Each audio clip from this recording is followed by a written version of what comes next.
The Philippines has long faced the challenge of defending its vast maritime domain with limited resources.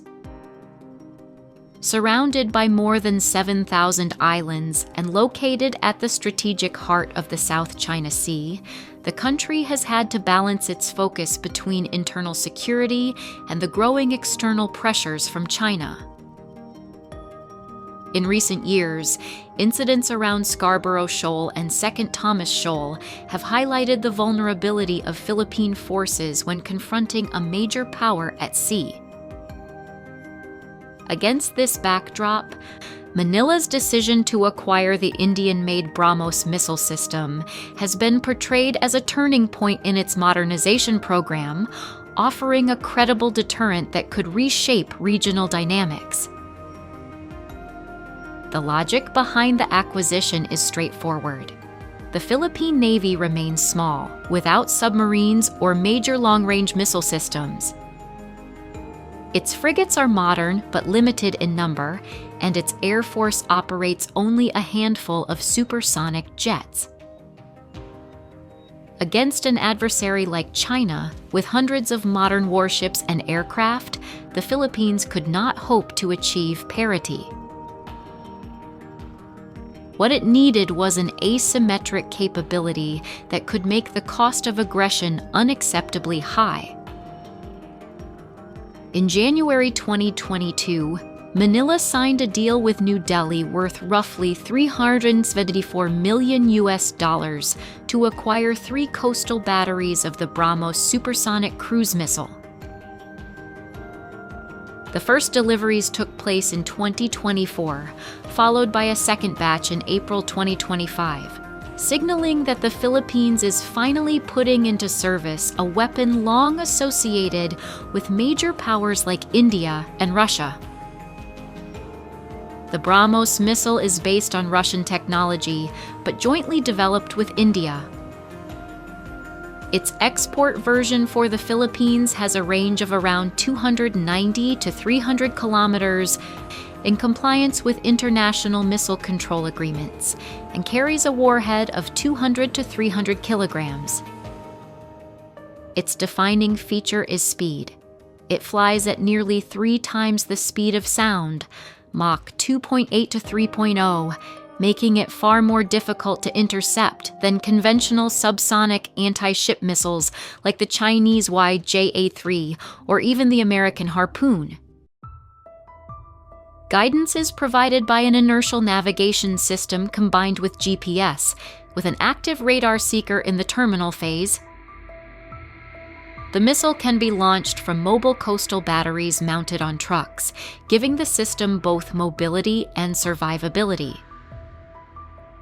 These technical features make it one of the fastest and most lethal cruise missiles available on the export market. For the Philippines, the geographic implications are critical. From Luzon, where one of the batteries is likely to be stationed, BrahMos can cover Scarborough Shoal, which lies only about 220 kilometers from the coast. From Palawan, another battery could threaten Chinese assets operating in the Spratlys Islands. In practical terms, this means that any hostile warship approaching these contested areas would have to operate under the constant threat of being targeted by a supersonic strike launched from the shore. Military analysts call this strategy anti-access or area denial, or A2AD, and for the Philippines it represents a way to compensate for its lack of blue water naval capability.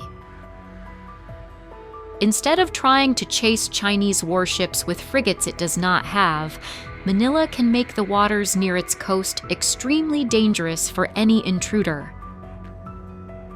The psychological effect is equally important. For decades, Philippine fishermen have complained about being harassed or blocked from Scarborough by Chinese vessels. With BrahMos in place, there is at least a visible symbol of state power capable of deterring further encroachment. It also reassures the domestic population that the government is taking concrete steps to defend national sovereignty. To allies, particularly the United States and Australia, the deployment shows that Manila is willing to invest in hard capabilities, making the alliance burden sharing more credible. BrahMos batteries can be integrated into joint exercises such as Balikatan, allowing Philippine crews to train alongside American and Japanese forces in coordinated strike and defense scenarios. However, the system is not without limitations. 3 batteries amount to only a few dozen launchers, and each battery requires significant protection. Mobile trucks are vulnerable to air attack, drone surveillance, and precision strikes. Without strong air defense and radar coverage, BrahMos units could themselves become targets before being able to launch. This is why the modernization of the Philippine Air Force, including the acquisition of FA-50 Block 20 jets from South Korea, and potential medium-range air defense systems like Spider or NASAMS, is crucial. A missile system alone cannot hold the line if the broader defense architecture is weak. It must be part of a layered defense that combines early warning, secure command and control, and the ability to strike back quickly. Comparisons with other regional powers highlight both the promise and the challenge. Vietnam, for example, has deployed the Russian-made Bastion P system with Yakont missiles, offering a similar coastal defense capability. Indonesia has explored integrating Exocet and NSM missiles into its fleet. The Philippines has arrived late to the game, but BrahMos is a significant leap forward compared to its previous lack of such systems. It signals a transition from a constabulary navy focused on internal security to a force that can project credible deterrence into contested waters. In a way, BrahMos is not just a missile, but a symbol of a Philippines that is beginning to think and act like a frontline maritime state. Looking ahead, there are scenarios where BrahMos could play a decisive role.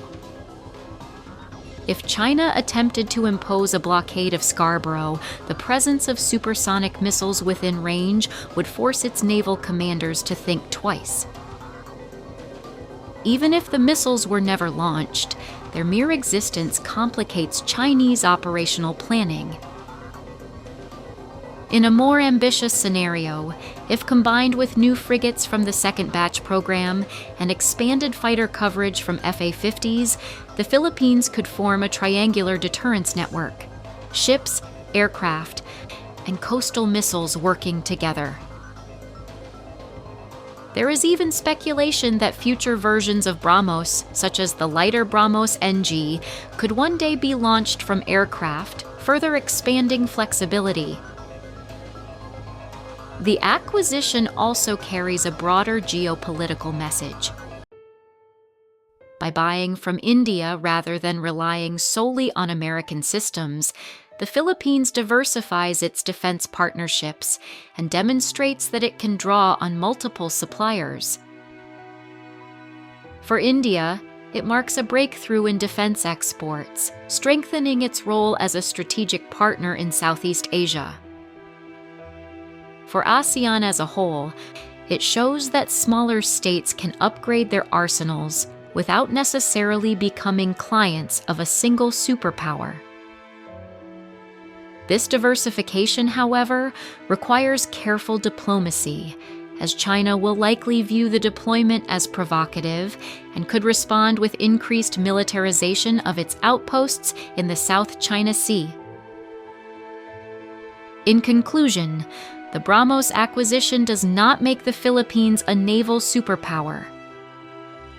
It does not erase the imbalance with China or guarantee that Philippine waters are secure, but it does fundamentally alter the strategic calculus.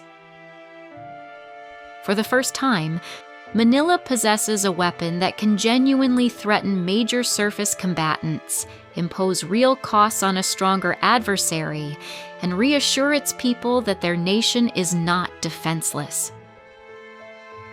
In the broader narrative of Philippine defense modernization, BrahMos stands as a milestone, a marker of a new era where the country is willing to invest in hard power to back up its diplomatic claims. It embodies the principle that even smaller states, with the right choices, can shift the balance of risk in their favor. And in a region where perception and deterrence are often as important as actual combat, that alone may be enough to change the game.